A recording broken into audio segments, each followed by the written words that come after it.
তো হ্যালো বন্ধুরা, তোমরা যারা গ্রাম পঞ্চায়েতের প্রধানের ইনকাম বা রেসিডেন্সিয়াল বা আনমেরিড সার্টিফিকেট অ্যাপ্লাই করবে, তাহলে তোমাদের জন্য এই ভিডিওটি।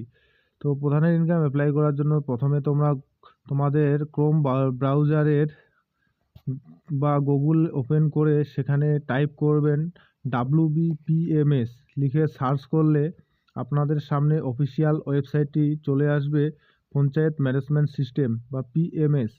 এখানে এসে নিচে সিটিজেন কর্নার অপশনে ক্লিক করলে এই পেজটি আপনাদের সামনে ওপেন হবে। তারপর নিচে চেক বাক্সে টিক করে প্রসিড করলেই এখানে মোবাইল নাম্বার দেওয়ার একটি জায়গা চলে আসবে, যেখানে মোবাইল নাম্বারটি এন্টার করে জেনারেট ওটিপিতে ক্লিক করলে আপনাদের মোবাইলে একটি ওটিপি চলে যাবে।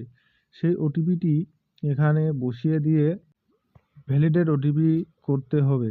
তো ওটিপি আসার জন্য আমরা একটু ওয়েট করব।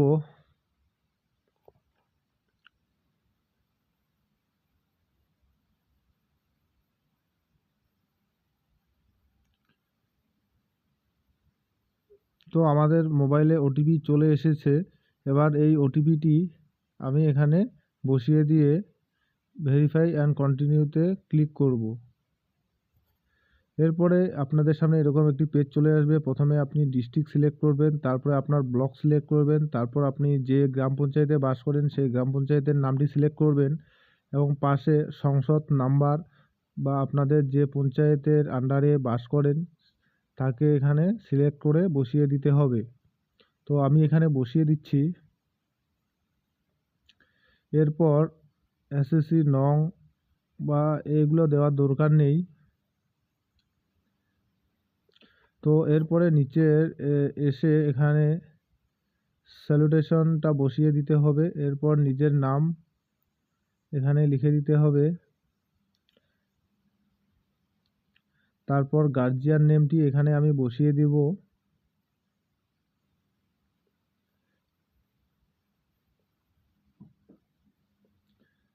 এরপরে রিলেশন উইথ গার্জিয়ান এটাতে ক্লিক করলেই সিলেক্ট করার অপশন আসবে, এখানে ফাদার। তো ফাদার আমি বসিয়ে দিলাম। এখানে অ্যাড্রেস সিলেক্ট করতে হবে। এখানে প্রথমে ভিলেজের নামটি দিয়ে দিব, তারপরে পোস্ট অফিসের নাম দিয়ে দিব, এরপর পুলিশ স্টেশনের নাম বসিয়ে দিব। তারপর ভিলেজের নামটি আবার এখানে সিলেক্ট করে নিতে হবে আমাদের। তারপর পিন নাম্বারটি বসিয়ে দেব। এরপর যে অ্যাপ্লিকান্টের ডেট অফ বার্থটি এখানে বসিয়ে দেব। এরপরে আমরা ডান পাশে চলে আসব। এখানে আমরা যেটার জন্য অ্যাপ্লাই করতেছি সেটা এখানে টিক মার্ক করতে হবে। যেহেতু আমি রেসিডেন্সিয়াল সার্টিফিকেটের জন্য অ্যাপ্লাই করতেছি, তার জন্য রেসিডেন্সিয়ালে শুধু ক্লিক করব।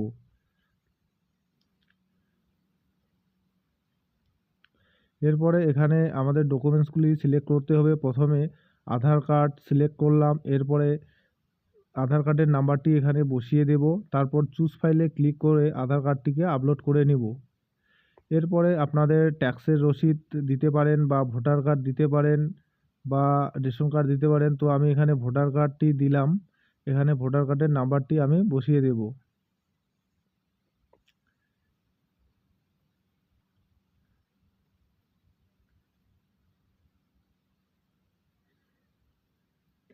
তারপরে আপনাদের পঞ্চায়েতের সার্টিফিকেটটি এখানে বসিয়ে দিতে হবে।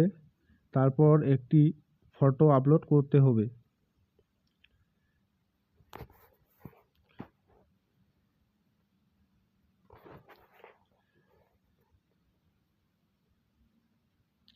ফটো আপলোড করা হয়ে গেলে নিচে সাবমিট অপশনে ক্লিক করলেই আমাদের অ্যাপ্লিকেশন ফর্মটি সাবমিট হয়ে যাবে।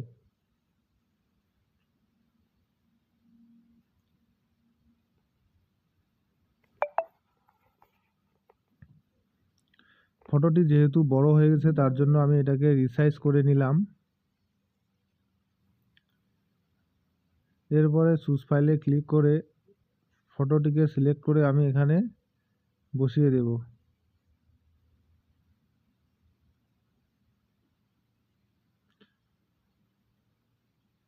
আমি যেহেতু ফটোটার নাম সিলেক্ট করে রাখি নাই তার জন্য অসুবিধা হচ্ছে একটু। এই যে আমি এটাকে ভিউ করে দেখে তারপর সঠিক ফটোটি আপলোড করে দিব। এরপরে সাবমিট অপশনে ক্লিক করলে অ্যাপ্লিকেশনটি সাবমিট হয়ে যাবে। এরপর প্রধানের অ্যাপ্রুভাল দেওয়া পর্যন্ত আমাদের ওয়েট করতে হবে। তো প্রধান অ্যাপ্রুভাল দিলেই আমাদের এখানে ডাউনলোড অপশন চলে আসবে, তারপরে আমরা সার্টিফিকেটটি ডাউনলোড করে নিতে পারবো। তো থ্যাংক ইউ বন্ধুরা, আমার এই ভিডিওটি দেখার জন্য আপনাদের অসংখ্য ধন্যবাদ।